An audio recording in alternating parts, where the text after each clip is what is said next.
Hola a todos, soy Beatriz Martín Hernández y soy la autora del libro Reflejos del Ser caminando hacia una educación consciente. Hoy tengo el placer de presentarles mi primer vídeo en esta página.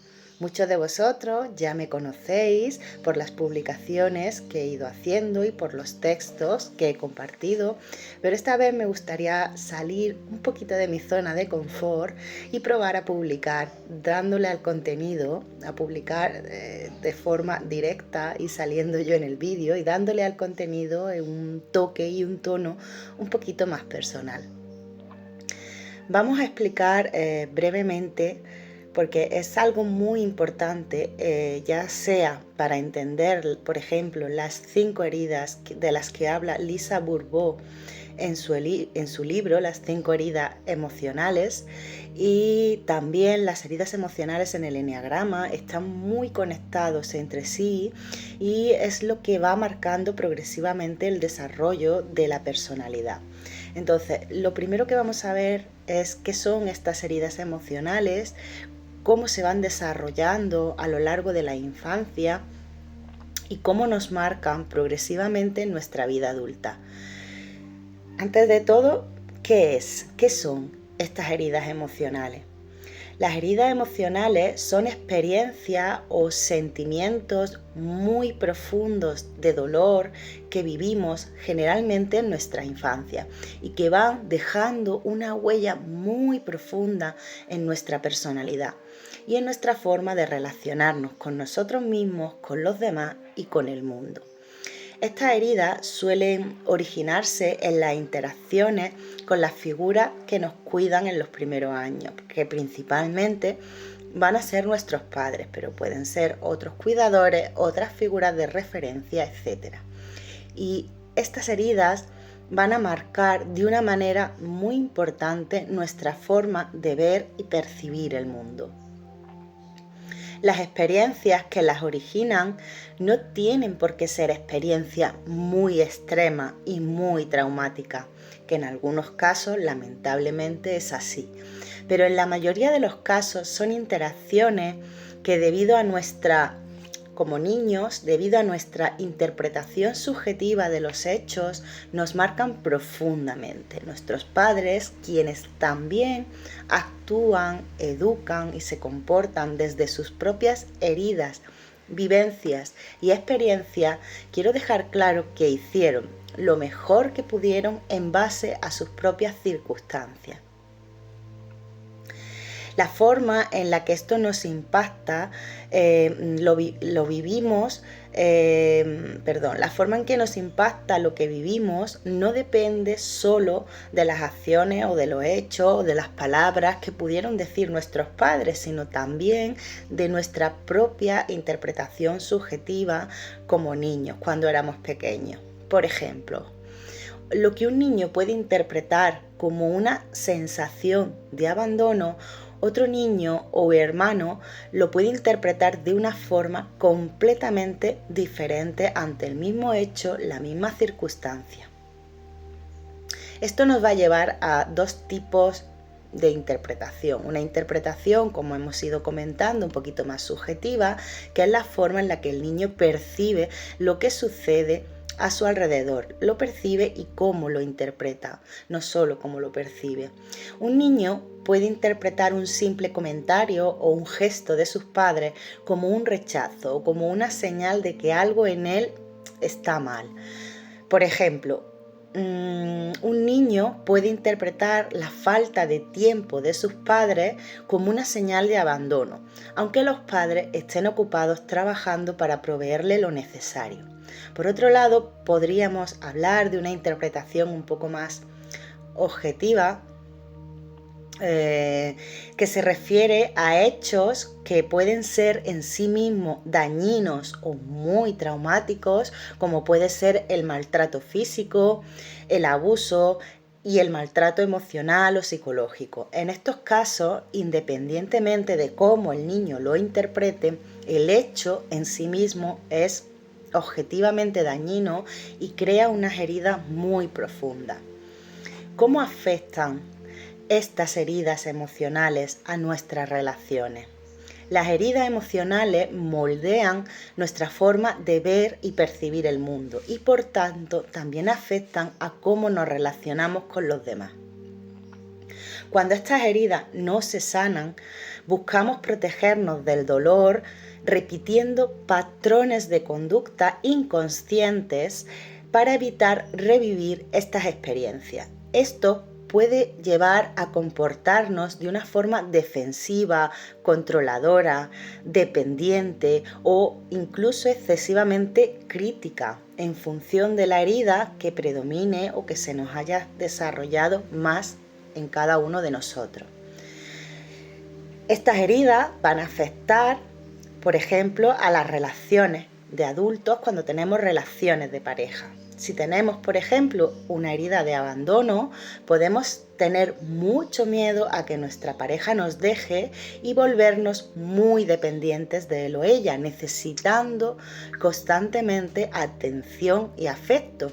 Y no solo necesitándolo, sino reclamando de alguna forma esa atención o ese afecto que necesitamos. En cambio, si nuestra herida, por ejemplo, es de traición, puede que nos cueste confiar muchísimo en las otras personas y que tengamos la necesidad de controlar las acciones de los demás y todo lo que ocurre a nuestro alrededor, buscando protegernos de un posible engaño o decepción. Estas heridas también afectan a nuestras relaciones de amistad y familia. En las relaciones cercanas, las heridas también pueden llevarnos a reacciones muy intensas ante ciertos comportamientos. Una persona, por ejemplo, con una herida de injusticia, puede ser muy sensible a la crítica, interpretando comentarios como ataques personales.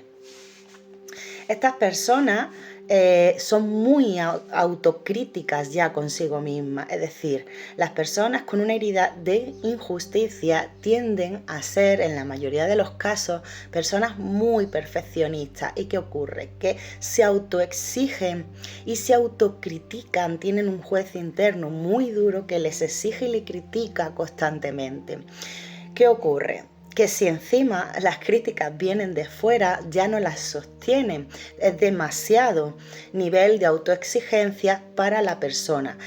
Que además, cuando vienen de fuera, también esas críticas están tocando su herida, porque estas personas, si nos vamos al eneagrama, suelen ser en la mayoría de los casos personas del eneatipo 1, donde su herida es la sensación de insuficiencia e imperfección. Si no solo me critico y me autoexijo yo, sino que además lo hace alguien desde fuera, está tocando la herida en concreto de esta persona porque se siente insuficiente. Entonces, cualquier error que le señalen, esta persona le cuesta sostenerlo. Poniendo otro ejemplo, por ejemplo, alguien con una herida de humillación, cambiamos de ejemplo, también suelen evitar mostrarse vulnerables o débiles y en lugar de expresar sus emociones se cierran para no sentirse expuestos. ¿Cómo se van desarrollando estas heridas emocionales en la infancia? Durante la infancia, nuestra personalidad empieza a formarse de acuerdo con las experiencias que vivimos, especialmente en relación con nuestros padres o las personas que nos cuidan. Las figuras de apego que tengamos en estos primeros años. En estos primeros años el cerebro está como en modo esponja, lo absorbe todo, captando las experiencias de una forma como muy emocional, porque aún cuando somos muy pequeñitos, entre los 0 y los 2 años aproximadamente, aún no tenemos esa parte racional que sí que vamos a comenzar a desarrollar un poquito más tarde. Por lo tanto, todas las primeras experiencias que vivimos se graban solo en la parte del cerebro emocional, donde al no estar todavía el cerebro racional desarrollado, es como que no existe esa parte lógica que te hace interpretar el hecho en sí desde otra forma, ¿no? Desde una parte más lógica. Entonces, cada etapa de crecimiento de la infancia va a tener algo muy especial que va a influir en cómo vamos percibiendo y en cómo vamos reaccionando ante el mundo. Veamos esto un poquito más detallado y por partes.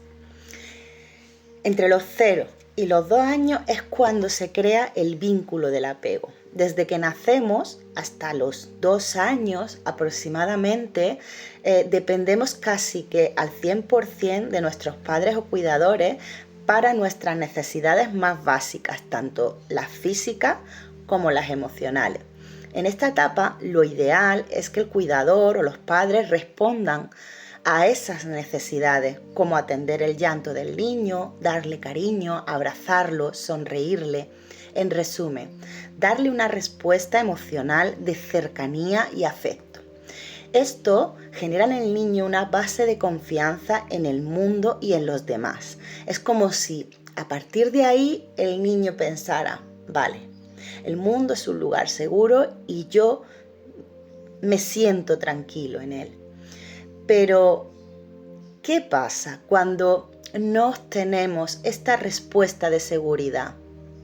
Si el cuidador o los padres no responden o lo hacen de una forma como muy irregular, el niño empieza a sentir que el mundo puede no ser un lugar tan confiable y desarrolla o comienza a desarrollar una sensación como de inseguridad. Esto puede hacer que a medida que crezca busque formas de protegerse o se apegue demasiado a alguien que le brinde esa seguridad. Por ejemplo, si un bebé llora por hambre y en ese momento no recibe atención, puede empezar a sentirse rechazado o abandonado, aunque no sea intencional por parte de los padres. Así empieza a construir patrones de defensa para protegerse del entorno. Entre los 2 y los 7 años comienza la etapa del descubrimiento del yo y la separación de la madre o de la figura de apego que tiene. De los 2 a los 7 años, más o menos, el niño empieza a explorar el mundo y a reconocerse como alguien diferente a mamá, diferente a papá y diferente al resto de las personas. Aquí es donde empieza a construirse su propio yo, esa parte de nosotros que nos permite entender que somos personas con deseo y con necesidades propias. Es el momento además en el que los niños en esta etapa entre los 2 y los 7 años comienzan a probar los límites. Empiezan a decir, por ejemplo, no, porque están experimentando lo que sería expresar su propia opinión, su juicio, su propia voluntad, etc. Pero puede ocurrir, vamos a ir poniendo ejemplos, si en este momento en el que se empieza a formar ese yo, el niño se encuentra, por ejemplo, con respuestas demasiado rígidas o con alguien en su figura de apego con mucha autoridad, el niño puede sentir que sus deseos o emociones no son correctos o incluso que hay algo en él que está mal. Por ejemplo, si un niño pequeño quiere decir algo y sus padres le contestan eso no importa o deja de hacer tonterías, el niño podría empezar a pensar que sus deseos no son importantes y entonces comienza a desarrollar una inseguridad en su propio autoconcepto, en la forma en la que se ve a sí mismo. Esta etapa es una etapa clave para construir la autoestima y un sentido de seguridad. ¿Cómo se va desarrollando el cerebro y las emociones en esta etapa? Mientras el niño crece o conforme va creciendo, el cerebro también lo hace y comienza a desarrollarse, sobre todo en aquellas áreas que ayudan a manejar las emociones y a recordar las experiencias. En esta fase, en la primera fase, el cerebro comienza a grabar todas las experiencias como respuestas emocionales que más tarde pueden repetirse de forma inconsciente sin que nos demos cuenta. Es decir, Un niño que experimenta momentos tensos en casa o que recibe críticas constantes podría empezar a sentir una inseguridad que más tarde se vuelve automática y surge de manera inconsciente y de forma continuada con el tiempo. Esto ocurre porque en estos primeros años el cerebro emocional, que es la parte más responsable de las emociones, está muy activo. Mientras que la parte más racional del cerebro, la que usamos para analizar y ver las cosas de una forma más lógica, aún no está completamente desarrollada. Esto significa que esas experiencias se quedan grabadas y aunque crezcamos, pueden hacer que reaccionemos de cierta manera en situaciones parecidas. Vamos a aclarar esto del cerebro emocional y racional un poquito más. A ver, para que el cerebro emocional empieza a formarse ya desde el periodo de gestación. Entonces, y está desarrollándose durante mucho tiempo y el racional entra en juego aproximadamente a partir de los 3-4 años de edad del niño y se va desarrollando progresivamente hasta aproximadamente los 25 años de edad. Entonces, todas las experiencias y cómo las interpretamos, que lo hacemos desde la emoción, en los primeros años, hasta los 3-4 años, incluso experiencias que hayamos podido tener ya desde el periodo de gestación, el niño ya comienza a sentir y a guardar información. Todo esto, si no ha sido interpretado por el cerebro racional, se queda guardado en el cerebro emocional como de una forma muy profunda y entra a formar parte de nuestro inconsciente. ¿Qué ocurre? Que si después no trabajamos conscientemente cuando ya el cerebro racional va formándose y se termina de formar, no trabajamos estas heridas que se han generado, la mayor parte de ellas, no todas, algunas se desarrollan después cuando ya está en juego el cerebro racional, pero muchas, las que más afectan a esos automatismos de los que estamos hablando, se están generando en el periodo en el que solo entra en juego el cerebro emocional. Entonces, para hacer conscientes esas emociones, experiencias y traumas, entre comillas, pasarlos del inconsciente a la parte consciente, es necesario un trabajo de fondo. Ese trabajo es el que se realiza en terapia a través de expertos, terapeutas, psicólogos, psiquiatras y en muchos casos a través, por ejemplo, de temas como hace el eneagrama, de autoconocimiento, etc. Por eso es tan importante que haya un trabajo donde se haga consciente toda esa parte para ayudar a sanar todos estos patrones o automatismos inconscientes que en muchos casos ya en la vida adulta se convierten en patrones desadaptados de conducta que afectan a nuestra vida a veces de una forma negativa. Y hasta aquí el contenido de hoy. En próximas publicaciones analizaremos en profundidad estas heridas, las 5 heridas y cómo se relacionan con cada uno de los subtipos de cada eneatipo en el eneagrama. Un saludo a todos y a todas y nos vemos pronto.